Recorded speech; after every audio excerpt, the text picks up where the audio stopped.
The last thread of our life together snapped with a single brutal sentence. It happened on a Tuesday, a day of the week I had always found blandly inoffensive.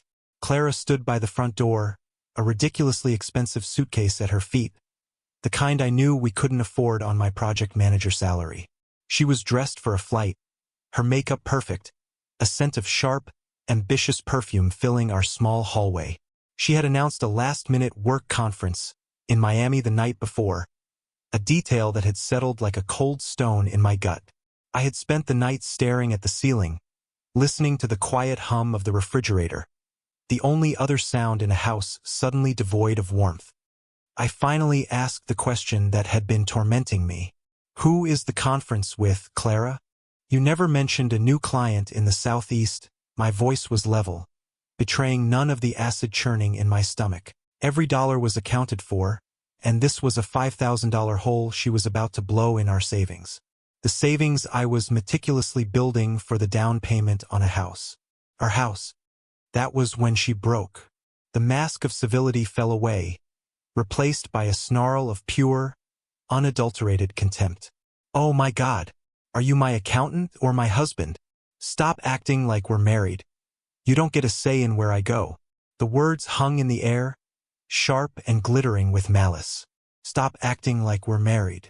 We had a marriage certificate in a file cabinet not 10 feet away.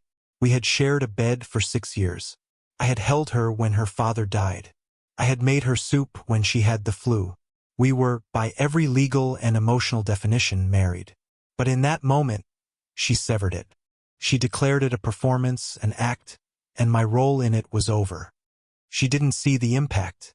She was too wrapped up in her own righteous indignation. She just saw my silence, my stillness, and mistook it for submission, for weakness. I'm going to be late, she huffed, grabbing the handle of her suitcase.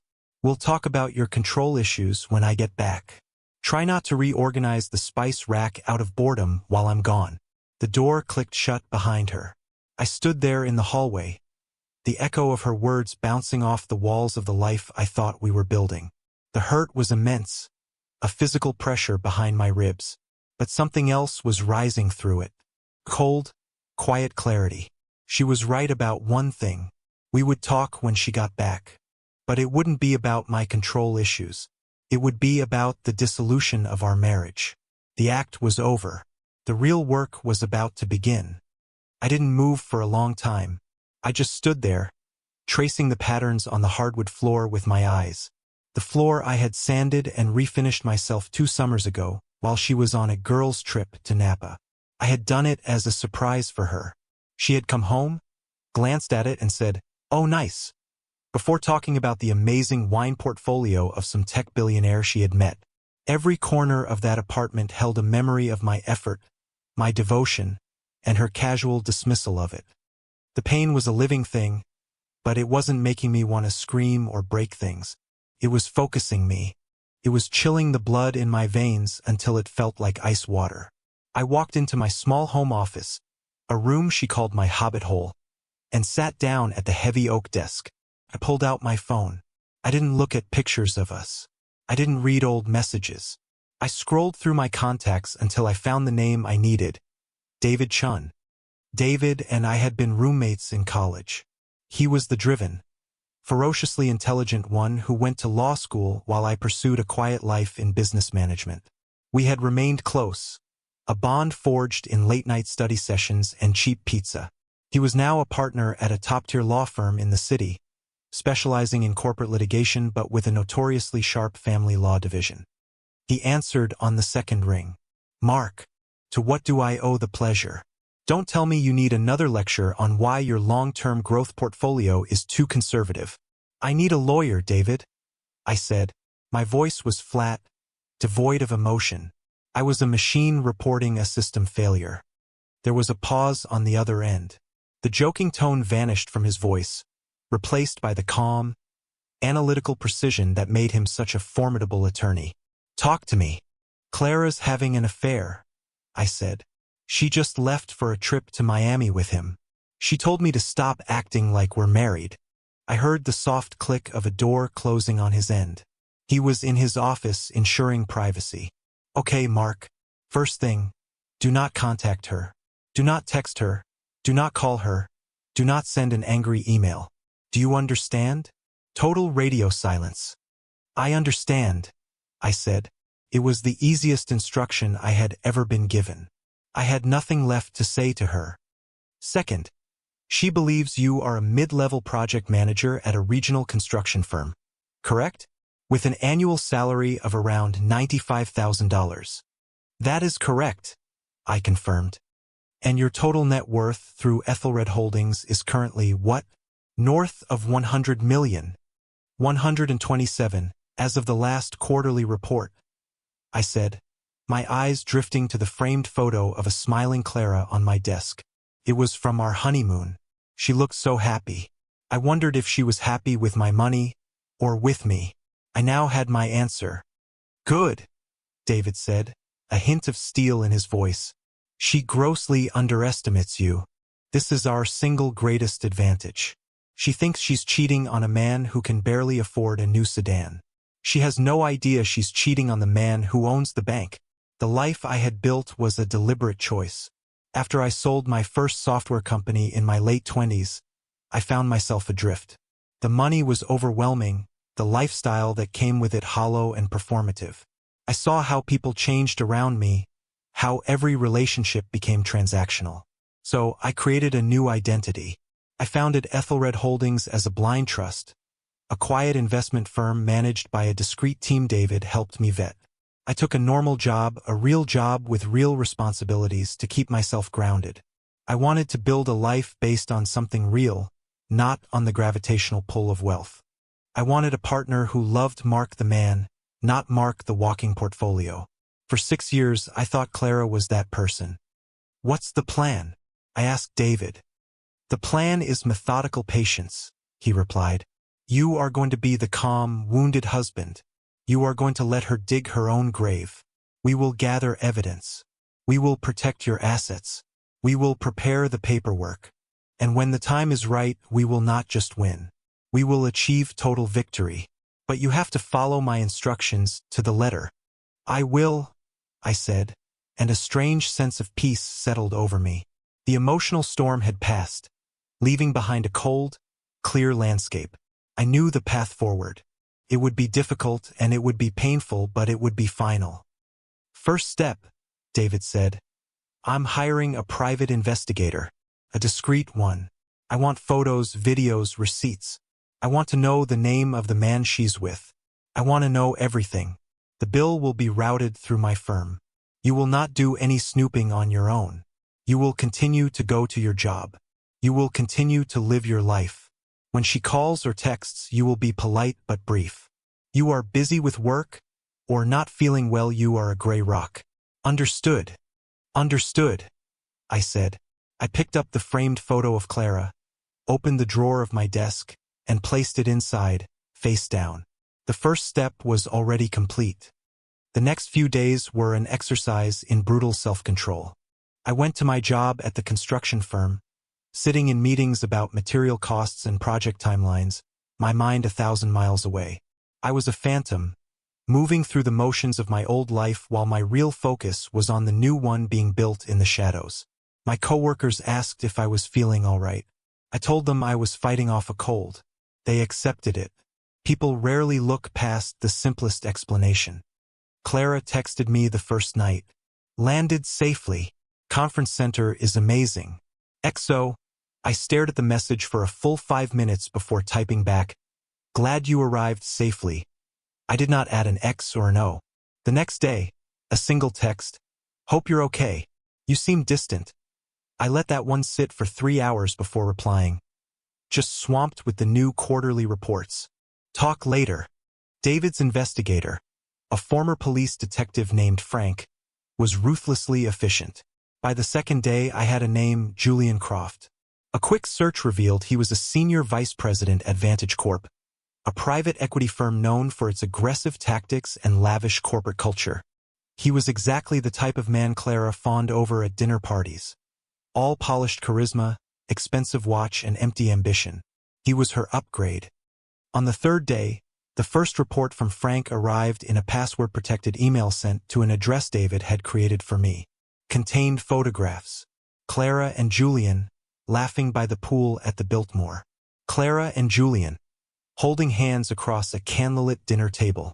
Clara and Julian, kissing by the hotel entrance before getting into a cab. Each photo was a clinical stab wound. I examined them not as a husband, but as a prosecutor building a case. I saved them to a secure, encrypted hard drive and then deleted the email. There was no rage, no tears, just a quiet, methodical cataloging of her betrayal. Frank's report also included copies of their hotel folio. They were staying in the Everglades suite, a $2,000 a night room. They had charged champagne, couples massages, and ludicrously expensive meals to the room. And it was all being paid for on Julian's corporate card. Vantage Corp was footing the bill for their romantic getaway. That was an interesting detail, a very useful detail. When Clara returned on Sunday evening, I was in the kitchen, calmly preparing a simple meal of roasted chicken and vegetables. The aroma filled the apartment, a domestic scene at odds with the emotional wasteland it had become. She walked in, dropping her bags, and forced a bright smile. "I'm home," she announced, as if expecting a warm embrace. I turned from the oven, my expression neutral. "Welcome back. I hope the conference was productive." She hesitated, her smile faltering for a fraction of a second. She was studying me, trying to gauge my mood. My lack of overt anger or sadness seemed to confuse her. "It was very productive. I made some incredible contacts." "Good," I said, turning back to the chicken. "Dinner will be ready in about 20 minutes. We ate in near silence. The space between us felt vast, a chasm of unspoken truths. She tried to fill it with chatter about the conference, dropping names of executives and mentioning market trends. It was a masterful performance, full of details that sounded plausible but were ultimately meaningless. I just nodded along, offering non-committal sounds of agreement. I was the perfect audience for her fiction. Her frustration grew with my passivity. She wanted a fight, an emotional outburst, something she could twist and use against me. She wanted me to accuse her so she could call me jealous and controlling. I gave her nothing. I gave her a polite, distant stranger who passed the salt and asked if she wanted more water. "Are you going to be like this all night?" she finally snapped, pushing her plate away. "You've barely said 2 words to me. It's like you're not even happy I'm home." I met her gaze, my own calm and steady. "I'm just tired, Clara. It was a long week at work." "It's always a long week at work with you, Mark," she scoffed. "Don't you ever want more? Don't you ever get tired of just this?" She gestured around our apartment, at the comfortable, modest life I had carefully built. The life she now held in utter contempt. "I'm content," I said quietly. It was the truth, or it had been. "Well, I'm not," she said, her voice rising. "I want a real life, a life with excitement and ambition. I'm tired of living in this boring little box with your boring little spreadsheets." There it was, the declaration of intent. She was laying the groundwork for her exit. She was trying to build a case that our marriage had died of natural causes, of my terminal lack of ambition. She had no idea I was building a case of my own, one based not on feelings, but on cold, hard facts.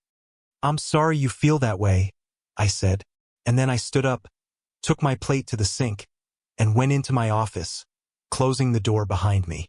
I left her sitting alone at the table, stewing in her own manufactured drama. The next phase of my plan began. On David's advice, I started meticulously separating my finances. Ethelred Holdings was already protected by the corporate veil and a prenuptial agreement that Clara had signed without a second thought years ago.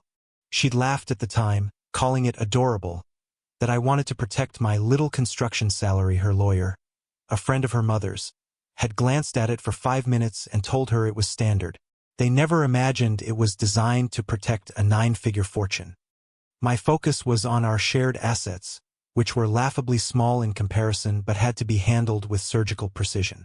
I moved money from our joint savings into our joint checking account, just enough to cover monthly expenses plus her usual discretionary spending. I didn't want to raise any red flags. To an outside observer, it would look like we were simply consolidating funds for easier bill payment. To me, it was draining the lake before the dam broke. I also discovered, through a piece of mail she'd carelessly left on the counter, that she had opened a new credit card in her own name several months ago. It was from a high-end department store. I couldn't legally access the statements, but Frank's investigation could and did. He provided me with copies. The statements told a story of a woman preparing for a new life. Expensive dresses, new luggage, lingerie. Thousands of dollars in debt she was racking up, likely assuming it would become a shared marital problem for me to solve in the divorce. Meanwhile, Clara's behavior grew more audacious. She started staying out late several nights a week for networking events. She would come home smelling of a man's cologne, a scent I did not wear. She became more critical of me, of our apartment, of my friends. It was a calculated campaign to push me away, to make me the one who would eventually give up and leave. She was trying to provoke me into ending the marriage so she could play the victim, the long-suffering wife of a boring, neglectful husband. Her mother, Eleanor, became her primary cheerleader in this endeavor. Eleanor would call and I would overhear Clara's end of the conversation, always delivered in a loud, performative voice from the other room. "I know, Mom. He just doesn't get it. No, he's in his little office, probably color-coding his sock drawer. Yes, Julian says the partners at his firm all have summer homes in the Hamptons. I know. I just need to be patient. The timing has to be right." Eleanor and Clara shared the same transactional view of the world. Love was a commodity, and marriage was a merger. They thought I was a failed startup, and Clara was positioning herself for a hostile takeover by a more promising conglomerate. The dramatic irony was so thick I could barely breathe sometimes. They were gossiping about the Hamptons while the man who could buy a street in the Hamptons with his pocket money sat quietly in the next room, documenting their every move. The tipping point came about a month after her trip to Miami. Clara came home one evening, practically vibrating with excitement. She was holding a thick envelope. "You are not going to believe this," she said, waving it in front of my face. "I got it. I got the job." I feigned a mild, supportive interest. "What job is that?" "The marketing director position at Vantage Corp," she exclaimed. "The one I've been interviewing for. Julian put in a good word for me. It's a huge step up. Double my salary, a corner office, everything." I felt a cold stillness spread through me. Vantage Corporation. Of course. Julian wasn't just her lover. He was her ladder. She was climbing over me to get to him, to get to the life she felt she deserved. And they were both doing it under the roof of a company that I, through Ethelred Holdings, effectively owned. My investment firm held a 62% stake in Vantage. The board reported to me. The CEO took my calls without question. "That's wonderful news, Clara," I said, and the sincerity in my voice surprised even me. It was wonderful news. It was the final piece of the puzzle, the perfect closing for the trap I had been setting. "I start in 2 weeks," she went on, her eyes shining with a greedy light. "We have to celebrate. Let's go out this weekend. To that new French place, the one you said was too expensive." "Of course," I said. "Whatever you want." I let her have her moment. I let her celebrate her victory. I even went to the ridiculously expensive dinner and listened to her talk endlessly about her new office, her new colleagues, and the brilliant, dynamic leadership of Julian Croft. I toasted her success with a glass of wine that cost more than my weekly grocery bill. I was the perfect, supportive husband. And all the while I was finalizing the timeline with David. The day before she was due to start her new job, I asked her to sit down. It was a Sunday afternoon. I had made a pot of coffee. The atmosphere in the apartment was calm, almost serene. "What is it, Mark?" she asked, a touch of impatience in her voice. She was busy planning her new work wardrobe online. I didn't say a word. I simply slid a single high-gloss 8x10 photograph across the polished surface of our dining table. It was the clearest shot Frank had taken. It showed her and Julian, their faces close together, his arm around her head resting on his shoulder. They were on the balcony of the Everglades suite at the Biltmore, a bottle of champagne on the table beside them, the Miami skyline glittering in the background. It was intimate, undeniable, and utterly damning. She stared at the photograph. The color drained from her face. I watched as her mind raced, cycling through a Rolodex of potential lies and deflections. For the first time in a long time, she was speechless. "What is this?" she finally whispered, her eyes wide with panic. "This," I said, my voice quiet but firm, "is a photograph of you and Julian Croft in Miami. It was taken at 10:23 p.m. on the second night of your work conference." The denial came weak and reflexive. We were just talking. It was a networking thing. I have others," I continued, cutting her off. "Dozens of them. I have receipts. I have the hotel folio. I know you stayed in the same suite. I know it was charged to his corporate account." Her panic began to curdle into anger, her default defense mechanism. "Are you spying on me? You had me followed? That's sick, Mark. You're a controlling, paranoid lunatic." I let her rant. I didn't defend myself. I just sat there, my hands resting on the table, a pillar of calm in her hurricane of outrage. When she finally paused to take a breath, I spoke again. "It's a shame about the instability at Vantage Corp," I said conversationally, as if changing the subject. "I hear they're doing a major internal audit, looking into expense account abuse, ethics violations, a real house cleaning. It would be terrible for someone to get a new job there only to have the whole company restructure a week later." Her eyes narrowed. She didn't understand the connection yet, but the seed of fear was planted. The idea that her new kingdom might be built on sand was terrifying to her. "What are you talking about? The company is doing better than ever. Things can change quickly," I said, standing up. "I've retained a lawyer, Clara. He'll be in touch with you tomorrow to arrange the service of the divorce papers." I walked away, leaving her at the table with the photograph. Her entire world had just tilted on its axis, and she was only beginning to feel the ground shift beneath her feet. The next 24 hours were a blur of frantic texts and voicemails from her, which I ignored on David's strict orders. They ranged from furious to pleading to threatening. She was throwing everything at the wall, trying to see what would stick, trying to regain control. It was useless. She was playing checkers, and I had been playing chess from the very beginning. On Monday morning, two things happened.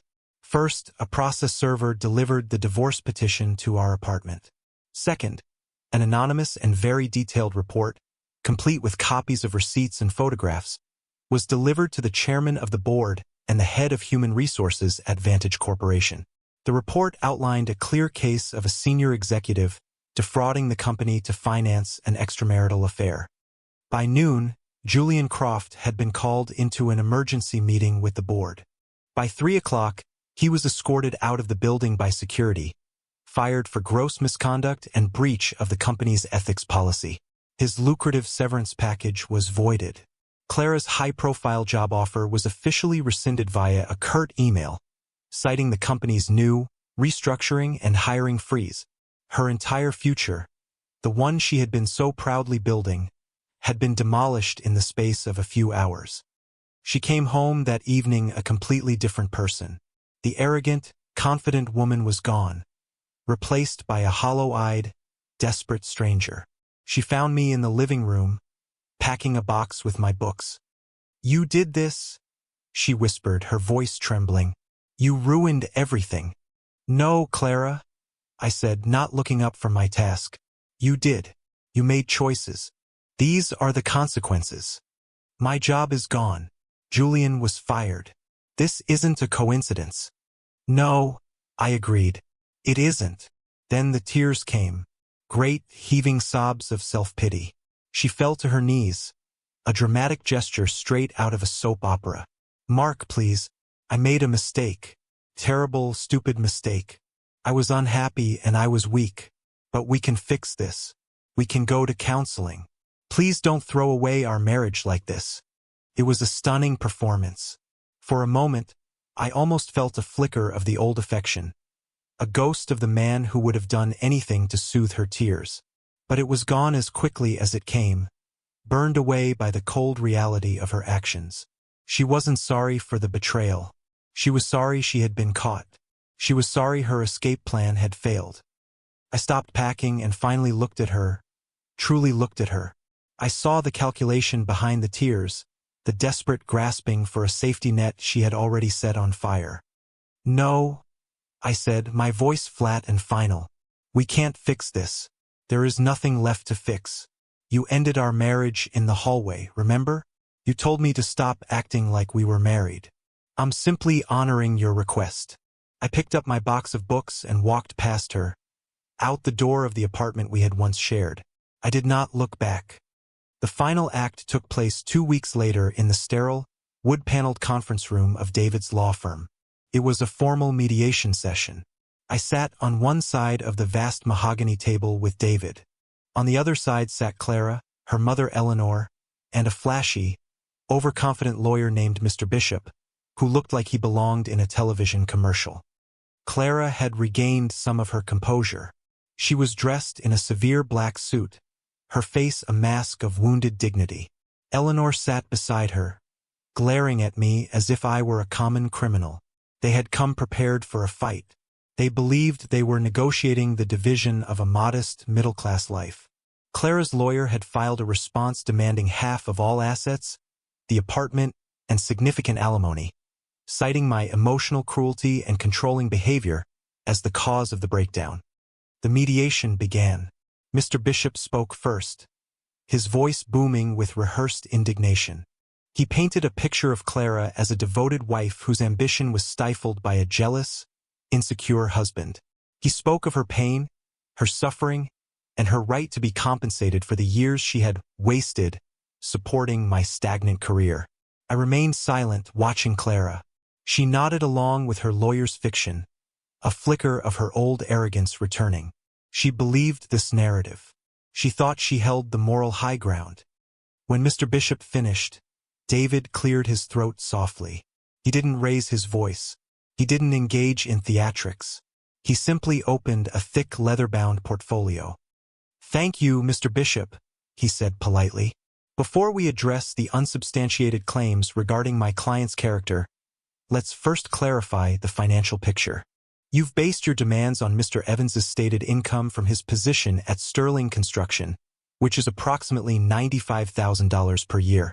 "That's correct," Bishop said smugly. "A respectable, if modest, income." "I see," David said, his lips twitching in a faint smile. He slid a single document across the table. "This is the Articles of Incorporation for a private holding company called Ethelred Holdings. My client, Mr. Evans, is the sole proprietor." Bishop glanced at the document with disinterest. "A small side business, I presume? We will of course be seeking 50% of that as well." "Not exactly a side business," David continued, his voice as smooth as silk. He began sliding more documents across the table, one after another, like a dealer laying out a winning hand.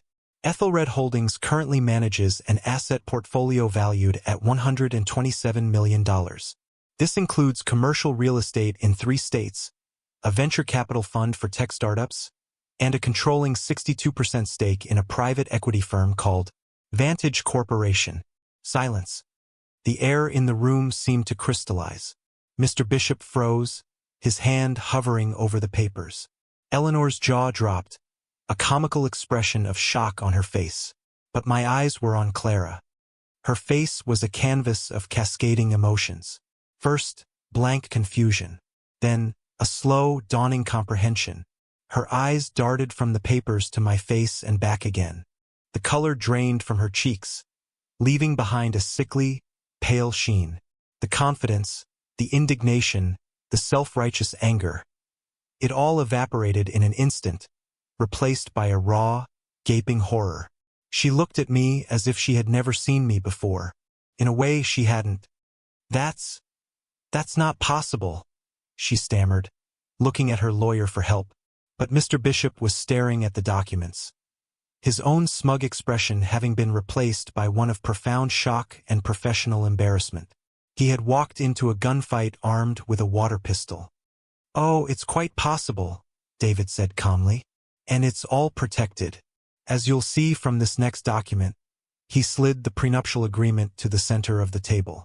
Signed by your client 6 years ago, it clearly states that all assets owned by Mr. Evans prior to the marriage, and any and all profits, companies, or assets derived from them, remain his sole and separate property. Eleanor made a small, strangled sound. You told me it was just for his salary, she hissed at Clara. Clara couldn't speak. She was just staring at me, her mouth slightly open. The woman who had mocked my boring little spreadsheets was now faced with the reality that those spreadsheets represented a financial empire she had never even conceived of. The man she called unambitious had been quietly running a world she had only dreamed of entering. David wasn't finished. He proceeded to lay out the evidence of the affair, the photographs, the hotel bills. Then he presented the credit card statements for the secret card Clara had opened, detailing over $15,000 in debt she had accrued. According to the terms of the prenup, David concluded, Ms. Vance is entitled to 50% of the assets accumulated in the joint marital accounts during the marriage. As of the date of separation, that amount stands at $7,452. From that, we will be deducting the $15,200 of marital debt she incurred without my client's knowledge. This leaves her with a balance owed to my client of $7,748. We are, however, prepared to waive that debt in exchange for a swift and uncontested dissolution. The collapse was total. Clara finally broke. A raw, guttural sob escaped her lips. It wasn't a cry of sadness or remorse. It was the sound of pure, abject loss. The sound of a gambler who had pushed all her chips onto the wrong number and watched the wheel spin her into ruin. You played me, she whispered, her voice thick with tears and disbelief. You let me. You watched me. I let you be yourself, Clara, I said, speaking for the first time. My voice was even, without triumph or malice. It was just a statement of fact. I built a life, a quiet, simple life, and I invited you into it. I wanted a partner, not a passenger. You wanted a ticket to a different ride entirely. You just got on the wrong train. She lunged then, a wild, desperate attempt to slap me, but David and her own lawyer moved to restrain her. She dissolved into hysterics, screaming obscenities, her carefully constructed facade shattering into a million pieces. Eleanor was white as a sheet, staring into the middle distance as if trying to calculate the magnitude of the fortune her daughter had so casually thrown away. I stood up.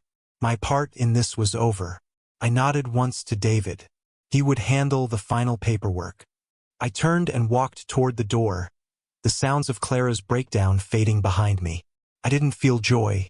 I didn't feel anger. I felt a profound and heavy sense of quiet. The end of a chapter. I didn't go back to the apartment. I drove out of the city, heading north for an hour until the skyscrapers gave way to rolling hills and dense forests. I drove down a long gravel road until I reached a construction site. My construction site. I got out of the car and walked toward the nearly completed house. It was a modern design of glass and cedar, built into the side of a hill, overlooking a quiet lake. This was the house I had been saving for.